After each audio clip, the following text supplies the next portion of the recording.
So we've already agreed. The three of us are going to be the last ones out of purgatory. You, me, and Deacon Ken. Yep. Shutting the place down. I didn't agree to any of this. No, okay, you're not one of the three. You're not one of the three. But it's not. We have nothing against playing euchre with you. He's from the UP, so I presume it's the only card game he knows. But you're better than us. You're the gooder Catholic, so we presume that you'll be out of purgatory first. Yeah. Plus, I always have to look up which one is euchre and which one is pinochle. So, I'm not really worried about a fourth. I don't think there'll be a shortage of takers. Yeah, that's fair. We should probably, before we get too far in the weeds on this, we should probably introduce ourselves to everybody. Oh, very well. To business. Yes. So, thank you for joining us. This is a special episode of the Popish Plotcast, where we are going to be discussing Purgatory, although in all reality, we're probably just going to be bantering. So, for those of you who are banter haters, you probably want to fast forward to, screw it, probably the end. Just do all the things. Just subscribe to the channel, give this episode a like. Just let it play. Go make yourself a pot of tea or something. Yeah. Whatever banter haters drink. Who listens to podcasts and doesn't like banter? Well, like 90% of my podcasts are banter or banter adjacent. The good fathers of Catholic Stuff You Should Know have always talked about there being a divide in their fan base between banter fans and banter haters. Yes, and Father Michael, who left them to when he moved out to California and is now doing his own podcast. Olo. Yeah, Michael. Yeah, there it is, Father Olo. Father Michael O'Loughlin. Yep. The most Eastern sounding of all priest names. He has an Eastern Rite sister that he does a mother. Or mother, yes. Technically, all sisters in the Eastern Rite are mothers. All the sisters are mothers. So they always go and they put in about when the banter ends, that those people who don't want to listen to it can fast forward to it. But honestly, for those of you who don't know our process, everything we do is banter. If you hate banter, this is probably not the show for you. Although we love having you, and we hope you stick around. Maybe give us a chance to turn your feelings around on banter. Yeah, I was just going to say, you should repent and you should love banter, because that's just where it's at. Or maybe, as we're talking about Purgatory, you could just watch the whole episode, like it and stuff, because, you don't like banter. So that is, I mean, doing things that are not bad, that you don't particularly care for, can have a purgative effect. In a particularly snarky moment, I did once tweet at Clerically Speaking that listening to Clerically Speaking was a very penitential experience. Years, possibly decades off purgatory. Yeah. Well, I mean, who's to say, given the whole, it's timey-wimey. Yeah. Outside of time. But, yeah. It's a very old kind of like, I can free 1,000 souls from purgatory type belief. To say you can get so many years off purgatory, because who knows how long that experience takes. You're timeless at that point. Seriously. Mm-hmm. And who knows how effective your prayer might actually be. For all you know, you might be one of those prayer warriors who, your prayer counts double. Your prayer, yeah, C.S. Lewis said that heaven will be full of surprises. That would be really surprising. Well, not you. I wasn't referring to you.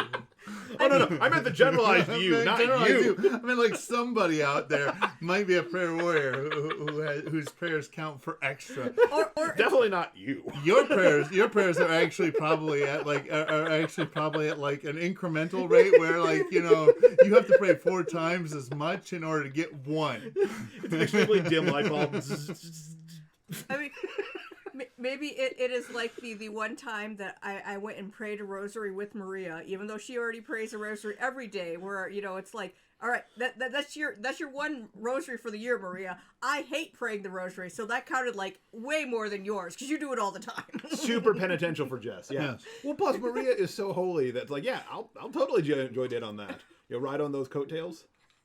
She's holy and unkillable. It was for one of her intentions, where I'm like, all right, she says we need to pray for this. I guess we need to. Hey, once again, she's really holy and unkillable. If she says you need to pray for this, it probably needs praying for. Although, next time she goes on a train, I'm going to take a different method. Because she's already got 2 forms of transportation that she's proven she can't be killed in. She's unkillable. You are not. Do not travel with her. Unless you're ready to go home. You know, Gene Meyer should travel with her. treat it like you two are the two chief executives of a company, and don't ever be traveling in the same method. This is not going to rate well for the number of times we travel together to go to the meeting in which we're both on the board of the group. Well, it's just efficient. It is. Besides, your group has like 83 vice presidents. It'll be fine. It's 2 co-chairs, and it's so far because Lansing is such a weird diocese. Yeah, no, this one is the state one, not the local one. So No. Yeah, no, we can drive. no, the regional one, the diocese one, not the parish one. 10 minutes south, you're in a different diocese. 10 minutes east, you're in a different diocese. 20 minutes north, you're in a different diocese. But you can go west. But if you want to, for you an hour. can drive like 3 hours down to the state line without ever leaving the diocese. It's wild. I mean, that's kind of going to be helpful because I'm going to happen to have spent St. Patrick's Day in Saginaw. That has the exception. Nice, you got the dispensation. I thought you were going to say Detroit so you could have some muskrats. Again, any food that the bishop says, you know what? You can eat this because it's a penance. I don't think I want it. if you've ever gotten to have muskrat as a Lenten, we'll say treat, please go. Messages, DM us, comment down below, whatever. Let us know how that went because I really am interested in finding out what fried muskrat would be like. It's Not enough oily to- and stringy. Not enough to travel to experience it ourselves. No. But We have commitments on Lenten Fridays. No. They should go down below and they should comment how many theoretical days or years off purgatory. Back when they wrote that down, it would work. Muskrat, it's almost a get out of jail free card. Or what other fish adjacent non-meat items you've tried during Lent? I mean, frog legs they taste like a chicken who's a little fishy. Or again, I mean, it's all relative. What is penitential and what is not. For Jess, praying the rosary, super penitential. For for certain people we know, eating a delicious swordfish steak would be penitential because they just hate all fish that much. I know people who would consider that to be a penance. Mm-hmm. So whereas me, I consider that so delicious, it barely counts as a penance. Yeah. A really nice piece of salmon. Mm-hmm. Yeah. Mm-hmm. That's good eating. That is. Hey, I'm just following the rules. Look, the salmon was like the only thing on the menu I could eat that had protein. Okay, it was a Weber's grill. Of course, I forget who was talking about Oddly, it. that was one of the best choices in the area. Yep. Always a good choice. No, I was listening to somebody talking about how the fact that the original intention or one of the intentions of the Lenten fast was that you would buy less, you would spend less on food. Pardon the dog. She found something that's of interest to her.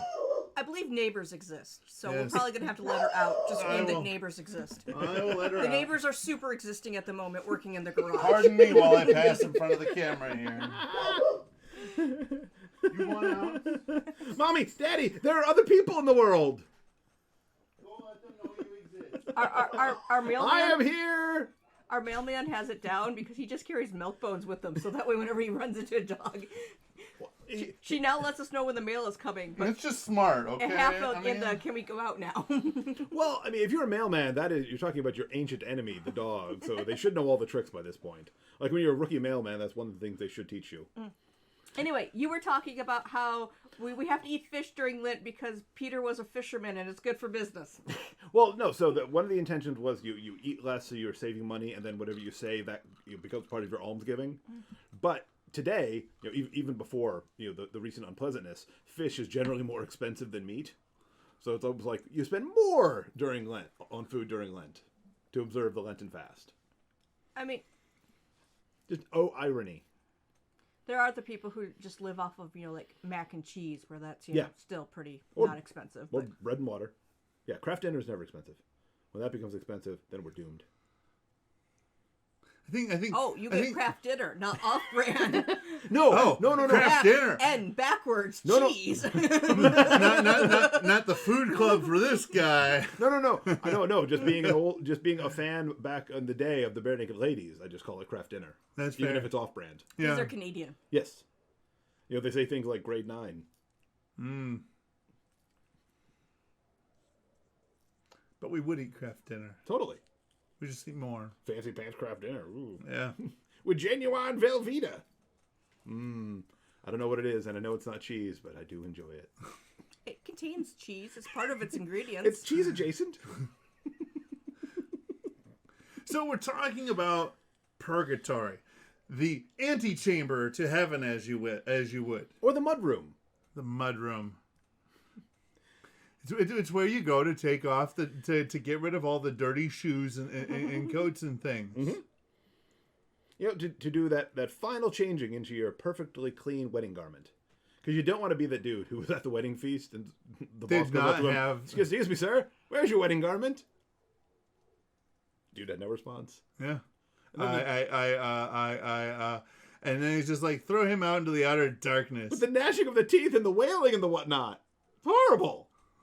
The outer darkness. Although, according to, Anthony, it has everything. I know he's your friend. But the wailing, the gnashing. The wailing and the gnashing. It's got everything. The wailing and the gnashing and the rending of clothes. I do believe he forgot to mention the hotel, where, as I understand it, every room was next to the elevator and the ice machine. And both of them made a lot of noise and ran constantly. And the ice machine doesn't produce ice, but pain. I believe it was a fire machine. Yes. This tastes like burning. Tobacco. No, so, like, I remember once you were talking about how we'd have to sort of, like, be kicked out of purgatory. Yeah. And I was thinking about it. It's like, okay, so we're playing euchre or whatever. Yeah, we're just... Yeah. St. Peter, or, St. Michael, whoever it is that has the job of closing the doors on the other side of purgatory. Yeah. Whoever is the psychopomp who finally leads souls into the presence of the blessed. Okay, so the trumpet is sounded. The archangel's in position. I mean, there's a lot of trumpets in heaven. How are you supposed to pay attention Seriously. to which Doors trumpet is? at the I have a real feeling that you'll know. doors at the heaven end of the building have opened up, and everybody's just sort of flowing out, and somebody's coming from the other side of the building saying, "I've got these doors locked up. We just need to push everybody out." Exactly. And there we are at a table in like the middle of the room. Yeah. Just playing cards and like you're making a point about like, oh no, I already told him I'm going to go alone on this one. Yeah. So I could totally see it. St. Peter, whoever comes up and is like, guys, it's done. You're good. It's time to go join everybody else at the general judgment. You're in. You're all set. And I'm just sort of sitting there looking at them going, would you look at my hand? I've already got 3 tricks. I told him I'm going alone. I think I can take all 5. But there you conflicted because it's like, okay, from the fact that you're refusing to enter heaven indicates you're clearly not ready. But at the same time, it's the general judgment. We're closing.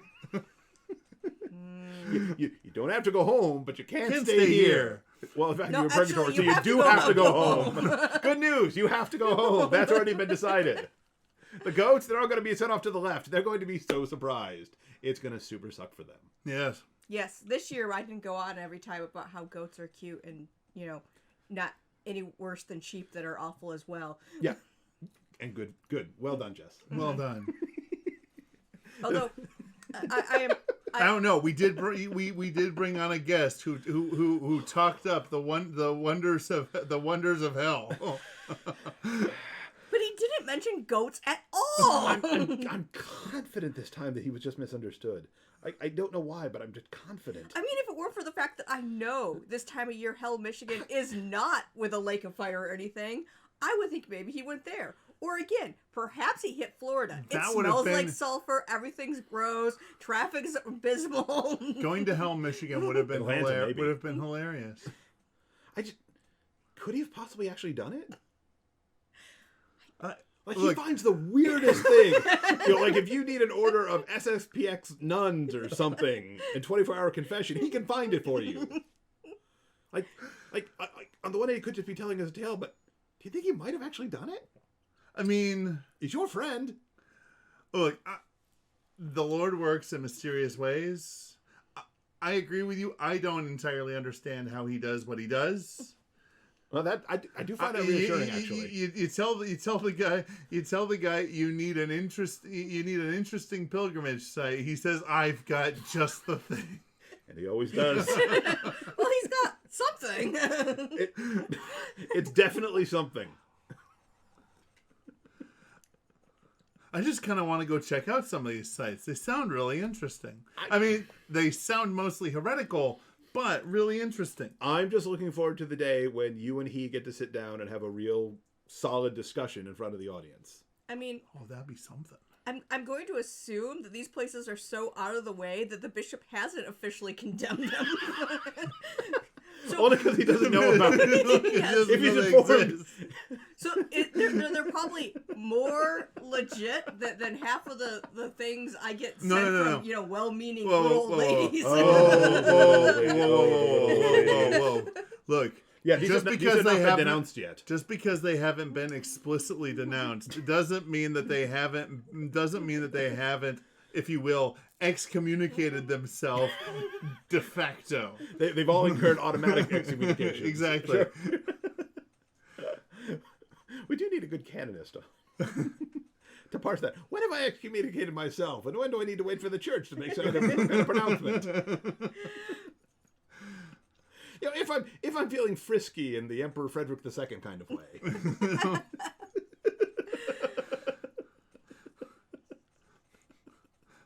Look, that one time I decided to go all bloodthirsty tyrant. Did I actually excommunicate myself automatically, or So you may have declared a crusade against me. Wow, that's not so bad, right? Well, Oh, that guy. It was a zany time. I like that. It was a zany time. We've lived in almost nothing but zany times. Oh, I hate that curse. May you live in interesting times. I want to live in sedate times. Yes. But as the Lord said to Esther, it may be that you were made for times such as these. Grumbled. Of course, it's hard to look up anything in Esther because this is part C, and this is chapter 1, and this is chapter C, and it's all confusing. And to that, I would probably want to echo back whichever nun it was that said, "No wonder you have so few friends, given that you treat them like this." Theresa of Avila, the OG Theresa, who I still think would win the fight. The smackdown of Theresa's? Yeah, the Theresa fight. Yeah. The Theresa Battle Royal. Yeah, probably. I kind of want to see it because I'm pretty sure Mother Teresa would pick up her sandal that's like 50 years old that she got from some despot and just whack her over the face with it. and Teresa of Avila couldn't do anything because she's sandalless.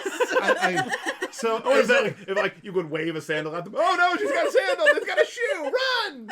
As much as I love the idea of the saint death of the death match of the saints, so again, I find they're saints. There's no dying. There's no dying. It's in heaven. It's like Simpson's heaven. So punches feel like tickles.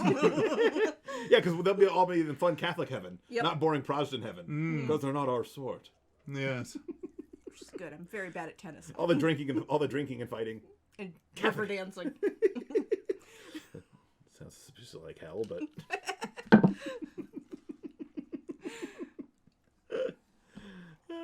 No, so the question was posed. Who's got the real Theresa vibe, and then who would win a Theresa battle royale? I do see the argument in favor of Theresa of Calcutta winning the battle royale. Yeah. And I do understand the argument for Therese winning the vibe, but I still think you got to go OG. The Theresa who set the pattern for all subsequent Theresas. I mean, I don't disagree with you, but I'm conflicted. Yeah, I think that's fair. Like we could do a St. Hubert battle royale, but it's him. He wins.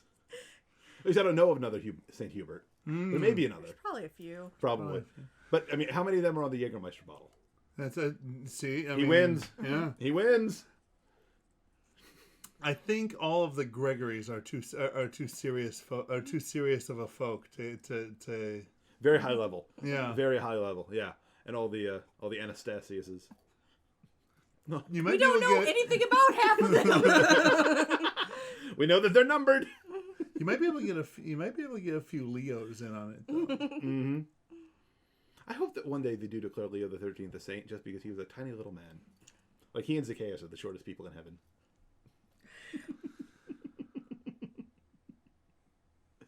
So clearly we need to undergo more purgation. Yes. So go down below and tell us what you think about purgation, or if you're listening on the if you're listening to the podcast version, send us an email.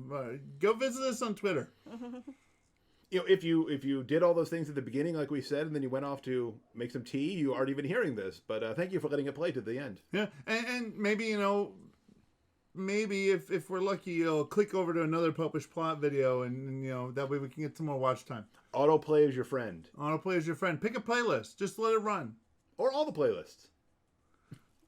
We should have a binge the Popish Plot playlist. Every episode, ever kind of a thing.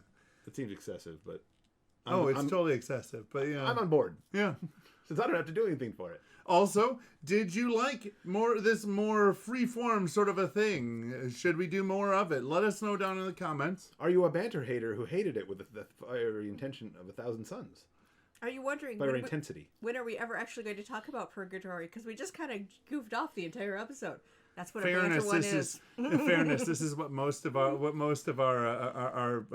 planning sort of meetings are. We are simply demonstrating our intense need for more purgatory. Yeah. And who knows? If you hated this, maybe it's a few minutes off purgatory for you. And until next time, remember to live your faith. Love your faith. Share that love.